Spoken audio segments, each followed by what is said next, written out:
있습니까?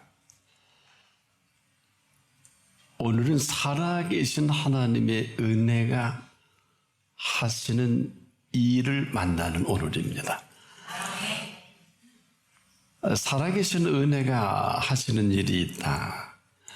그렇지 않으면 그렇지 않은 오늘을 살아갈 수밖에 없습니다.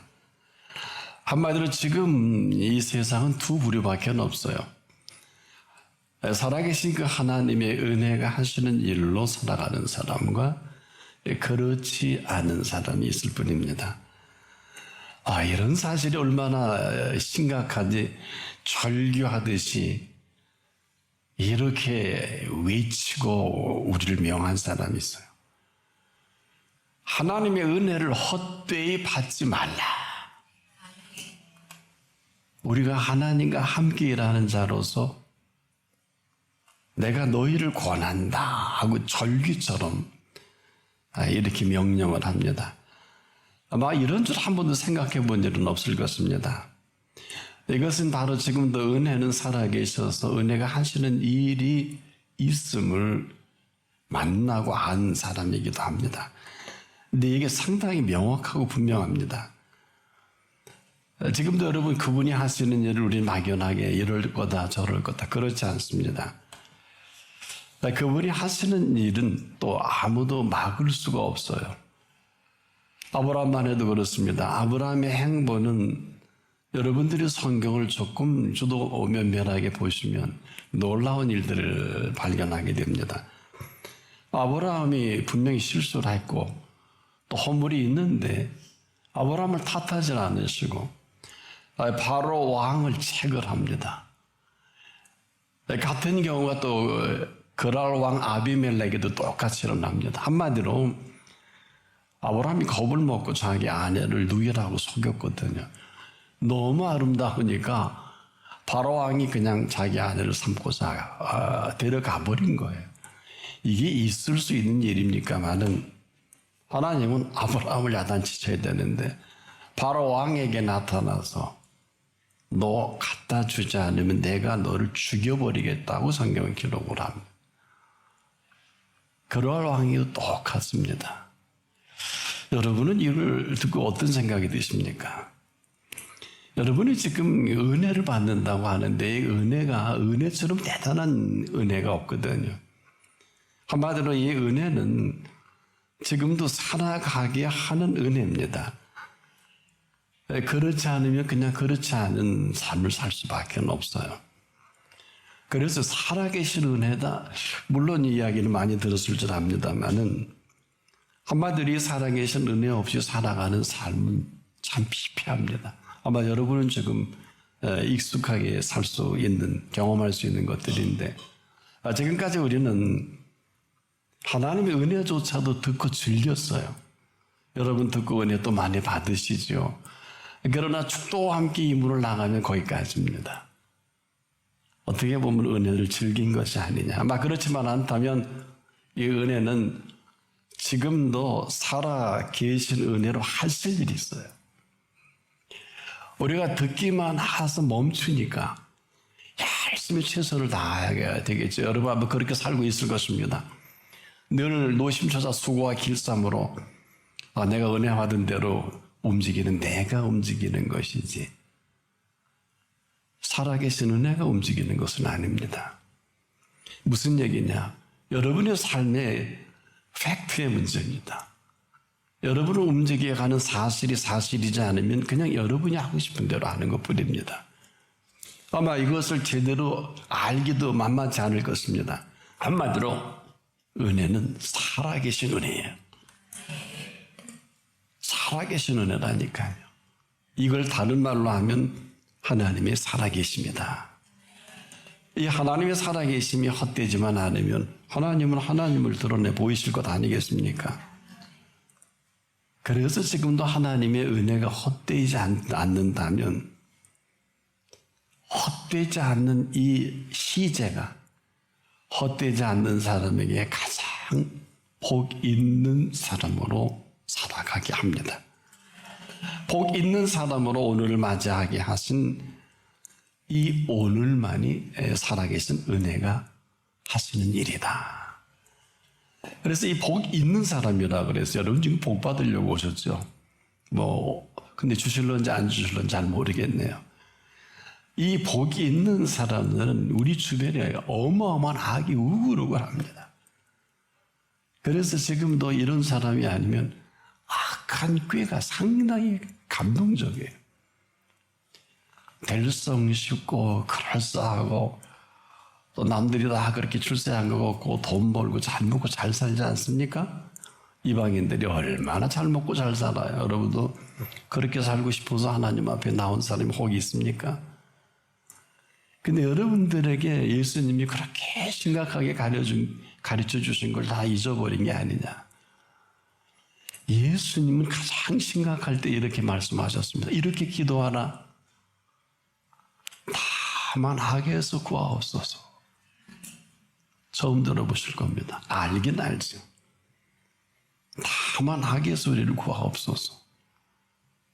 원수가 내 집안 식구이리라. 다만 악에서 구하옵소서. 이렇게 악이 우글우글 하는데도 지금 우리는 왜 그럴까요? 악이 좋아요. 악하고 친하고요. 짝꿍도 하고요. 미래도 속삭이고요. 미래도 핑크빛 미래까지도 펼쳐놓지 않겠습니까? 악이 하는 일입니다. 전혀 눈치도 못합니다. 근데 예수님은 그 악이 창궐한 가운데서 오롯이 복 있는 사람으로 살아가기를 소망하십니다. 이걸 사람들은 모르고 천방지축으로 지금 마음대로 다니는 이 사건을 오늘 본문은 복 있는 사람은 악인의 꾀를 좇지 아니하며 명확합니다. 악인의 꾀입니다. 무슨 죄인이나 다른 얘기를 하는 게 아니에요. 첫 번째 악인의 꾀입니다. 악인의 꾀가 심각한 줄 아는 사람이 얼마나 될까요? 악인의 꾀는요, 아주 될성있고 아주 그럴싸하고요. 그러면 잘 될 것 같고, 내가 저 사람 만나면 행복할 것 같고, 내 저 여자 만나면 내 미래가 활짝 열려질 것 같고, 그리고 오히려 좋게 보입니다. 이상형으로 보일 때가 있어요. 악인의 꾀인 줄 전혀 알지 못합니다. 그럼에도 한순간에 모든 이 사건을 아무것도 아니게 만드는 악인의 꾀입니다. 하와가 그랬어요. 하와를 아주 케어시킨 것은 뱀의 꾀입니다. 여러분들은 아시지만 정리 한번 해보십시다. 에덴 동산에 비참하게 쫓겨난 이 원흉이 바로 뱀의 꾀입니다. 몰랐을까요? 모르진 않았을 거예요. 근데 성경은 명확하게 그걸 기록을 합니다. 창세기 3장 1절에 하나님이 분명히 정의를 내려주셨어요. 여호와 하나님이 지으신 들짐승 중에 뱀이 가장 간교하더라 하고 하와에게 가르쳐줬어요. 간교하더라. 여러분, 이 정도면 간교한 뱀과 하와는 완전히 구분된 건데 어쩌자고 이런 일이 벌어졌습니다. 뱀이 말이요, 얼마나 하와와 가까운지 대화가 돼요. 뱀이 여자에게 물어 가로되 하나님이 참으로 너희더러 동산 모든 나무의 실과를 먹지 말라 하시더냐? 이게 쉬운 얘기가 아니에요. 이미 소설을 쓰고 있어요. 이미 한 작품을 남깁니다. 하나님과 전혀 관계없는 작품. 근데 관계가 있어요. 이미 뱀은 이 여자와 상당히 친밀합니다. 이렇게 친밀하니까 이렇게 하나님이 가장 심각하게 여긴 얘기를 화두를 꺼낸단 말이에요. 얼마나 똑똑합니까? 이 속삭이는 얘기는 사실 하나님이 가장 심각하게 여긴 아킬레스건과도 같은데, 하나님이 참으로 너희더러, 그러나 하나님이 참되지 않다는 건데, 동산 모든 나무의 실과를 먹지 말라 하시더냐? 어느 틈에 하나님이 자리까지 올라가서 이렇게 살아도 괜찮아, 다 그러고 살아, 죄 안 진 놈이 어디 있어, 다 그렇게 먹고 사는 거야 끼리끼리. 그렇지 않습니까? 문제는 과연 여자가 뱀을 몰라서 뱀의 얘기를 들었을까? 아니요. 너무 친해요. 너무 오랜 세월 가까이 지낸 거예요. 이걸 성경, 그래서 제가 소설을 쓴다는 거, 소설을 쓰는 게 쉽지 않죠. 육하 원칙을 정확히 알아야 되겠죠. 서로 모르는 견율이 나와야 독자가 생기지 않을까요? 하와는 뱀이 좋아요.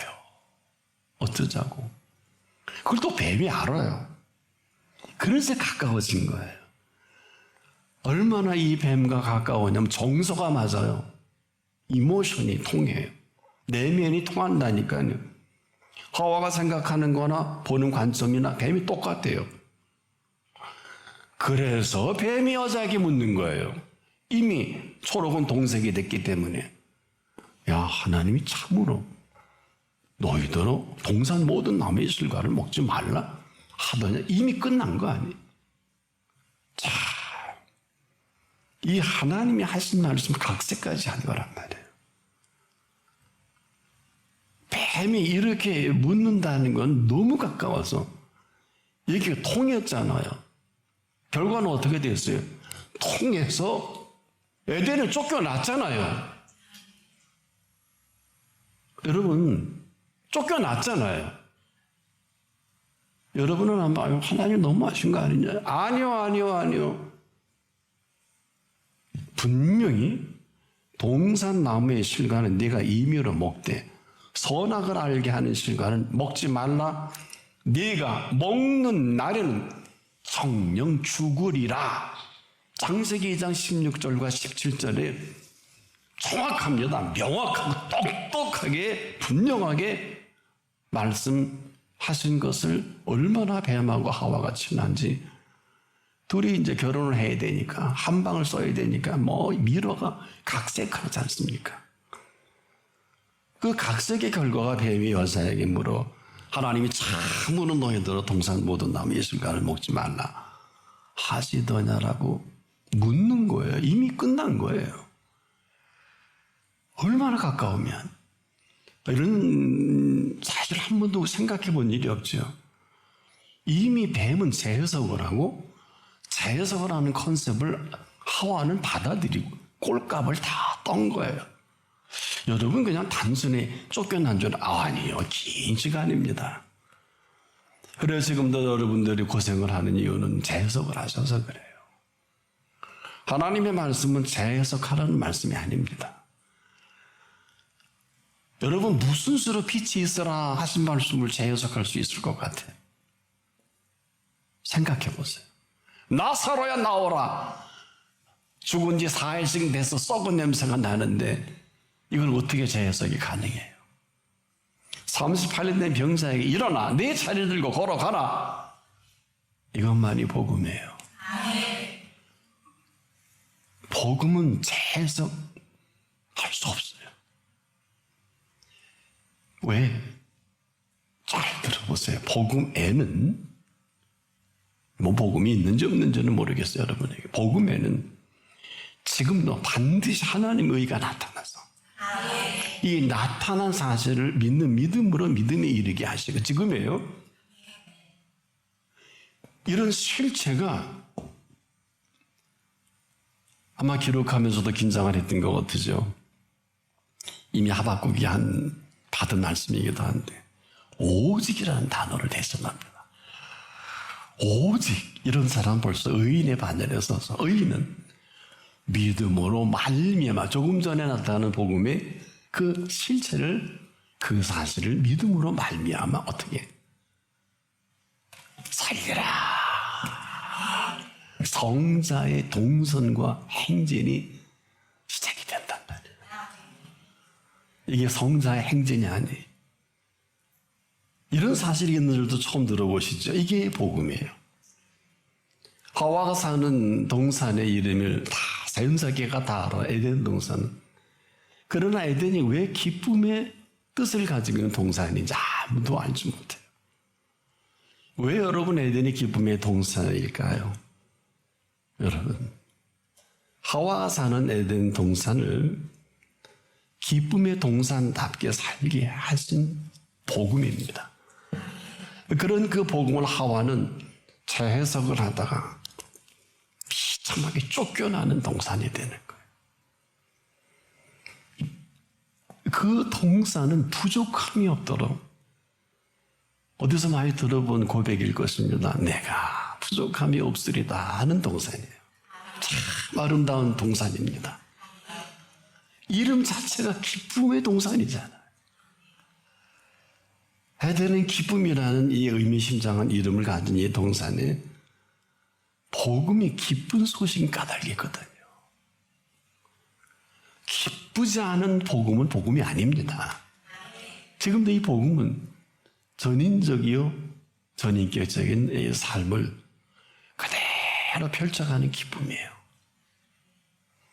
여러분, 전인적이라는 단어를 모르지 않겠습니다만은 전인적이라는 단어는 우리 내면의 지성과 감성과 의지가 아름다운 조화를 이루어 그 인격이 아름다운 사람을 말하거든요. 조화를 이뤄서 함부로 감성을 노출하지 않고요, 함부로 지적인 자랑을 하지 않고, 함부로 그냥 했다 말았다 하는 의지를 구사하는 이런 분이 아니라 전인적이면서 전인격적인 이런 준비로 삶의 기쁨을 만끽하는 사람입니다. 지금 너무나 많은 사람들이 하나같이 하나님 앞에 큰 범죄를 하는 걸 아십니까?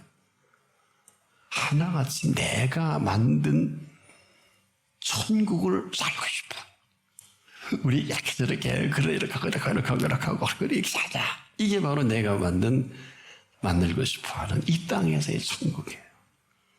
그래서 밤낮 없이 향방 없이 열심히 수고하길 바랍니다. 나는 사랑하는 여러분들이 오늘 이만큼 살게 하신 살아계신 하나님을 이 시간이라도 만날 수 있기를 바랍니다.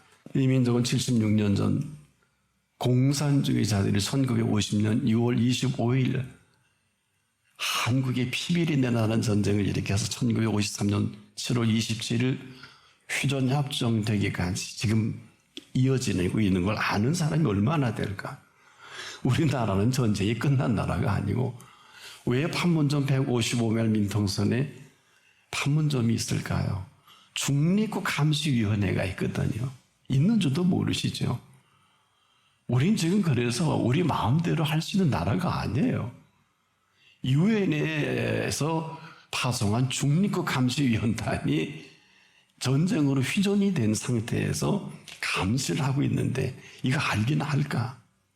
여러분, 이게 76년 전부터 일어난 그런 가운데 이 나라가 지금 전 세계가 흡음할 문화와 경제와 그리고 교육과 지금 심지어 팝 K 문화 이런 것들이 이렇게 한다는 건 이건 기적 같은 일이에요. 이걸 알고나 계십니까?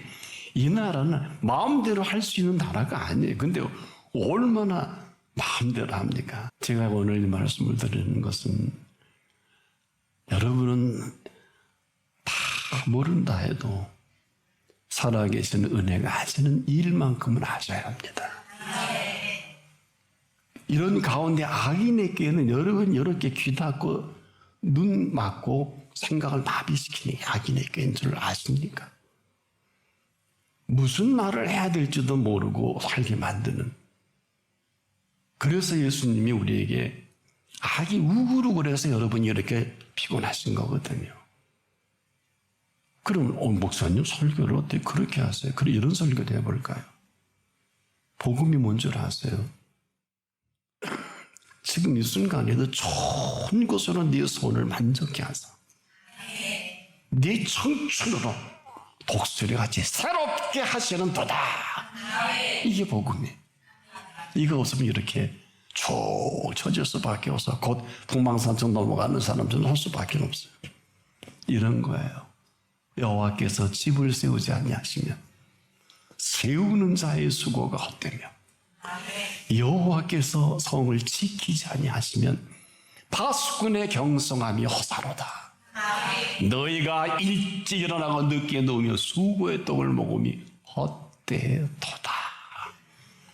언제까지 고집 피우며 수고의 떡을 먹기 위한 수고의 땀을 흘리시고 고집을 피우시겠습니까? 언제 살아계신 은혜가 하시는 이 일을 여러분 감당하시겠습니까? 살아계신 하나님, 살아계신 은혜가 하시는 일은 아주 구체적입니다. 명확합니다. 지금 이 순간에도, 지금 이 시간에도 복 있는 사람으로 살아가게 하신 살아계신 은혜입니다. 복 받을 사람이 아니에요. 이런 복 받으러 오신 분 많으시죠? 아닙니다. 이건 죽은 은혜예요. 살아계신 은혜가 하시는 일은 복 있는 사람이에요. 이 사람은 입만 열면 복 얘기할 수밖에 없고, 차를 마셔도, 사람을 만나도, 공부를 해도, 일을 해도. 여러분 이런 거 들어보셨나요? 이 복 있는 사람은 들어와도 복을 받고 나가도 복을 받고, 네 손에 하는 모든 일에 복을 받고, 성읍에서도 복을 받고 들에서도 복을 받고, 네 자녀가 복을 받고, 아버지가 하나 복 받는 게 자식에게 그대로 그 복을 준다고 하나님만이 약속합니다. 이런 사람은 이렇게 살고 있어요. 시내가에 심은 나무가 시절을 둬서 과세를 맺으며 그 잎사귀가 마를 수가 없어요. 왜? 공급하시니까. 이 사람은 지금도 놀라지 마세요. 살아본 일이 없는 사람 이제라도 가능할 수 있는 시간을 주셨으니까 그 행사가 다 형통하리로다. 이대로 살아가는 거지. 이렇게 해야 되는 게 아니에요. 뭘 우리가 실력이 있어, 가진 게 있어, 배움이 있어요. 이건 각정적인 은사와 온전한 선물이 다 위로부터 주시는 건데. 근데 심각한 게 뭔지 아세요? 악인은 그렇지 않아요. 악인은 그렇지 않대요. 그렇지 않은 사람이 여기 있나요? 오직 바라며 나는 겨와 같다. 이리저리 이 말 듣고 저 말 듣고 이게 옳은 거고 저게 옳은 거 같고. 그래서 악인이 심판을 견딜 수가 없어요. 여기 졌다 저기 갔다 여기 갔다 일생을 헤맵니다. 이러다 보니까 어느 틈에 이 악인은 죄인이 돼서 죄인은 의인의 회중에 들 시간도 없어. 흔히 그러죠. 예배 드릴 시간 없고 기도할 시간 없다. 왜? 출장 가야 되니까. 이게 지옥의 출장인지도 모르고 열심히 다니는 사람이 얼마나 많습니까? 여러분도 모르지 않는데. 그래서 죄인이 의인의 회중에 들지 못하려다 이미 결판이 난 인생인지도 모르고 결정된 사람인지도 모르고 애나 어른이나 열심히 그 결과를 오늘 본문은 이렇게 정리합니다. 이 모든 것을 알았느냐? 대저 의인의 길은 여호와께서 인정하시나. 뭘 하래요? 인정이시라니까. 우리 의인이 아니잖아요. 그런데 살아계신 은혜가 하시는 일은 지금 이 순간에도 아브라함이 여호와를 믿은 여호와께서 이를 그의 의로 여기시고, 거기서 시작된 의예요. 창세기 15장 6절이. 그래서 이것이 아브라함의 하나님이, 거기 읽어보세요. 하나님이 얼마나 아브라함을 기뻐하셨는가. 지금 이 순간에도 망하는 사람이 있고요. 지금 이 가운데도 복 있는 사람으로 흥하신 사람이 있습니다. 이것이 살아계신 은혜가 하시는 일이다. 오늘 부디 이런 은혜로 살아갈 수 있기를 바랍니다.